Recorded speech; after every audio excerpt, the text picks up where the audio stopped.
up to his exceptional talent.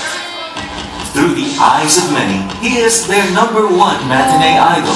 But what really makes up this kapamilya heartthrob? Ang side na nakilala ko kay Sam, meron siyang vain side, but in spite of all of that, he's still a very, very humble guy. Happy birthday. You know, I always wish nothing but the best for you. Para talaga siyang little boy. Napaka-fresh na, napaka-totoo, napaka-inosente ng dating, napaka-bait. Samuel! Nako, happy birthday sa'yo. Alam mo naman, kahit na mangyari, nandito lang ako para sa'yo. Love you, Sam. Nakilala ko si Samuel sa pagiging guidance counselor sa pagbibigay ng advice at sobrang na-appreciate ko naman yun, talagang natuwa ako kasi ang dami ko rin natutunan sa kanya. Sana magkaroon ka ng girlfriend ngayong taon at magiging masaya kami para sa'yo. Happy birthday, Sam! I love you! Want to inside.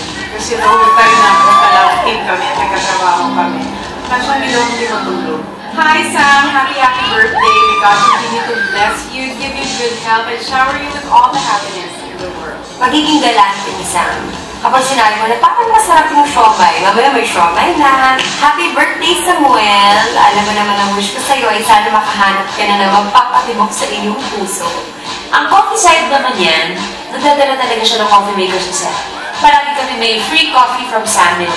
I'm so happy that I was able to work with you. And I'm so proud na talagang nakikita ko kung paano mo naman pinagbubutihan yung trabaho mo dito sa Soap. And happy birthday to you. And now, on his very special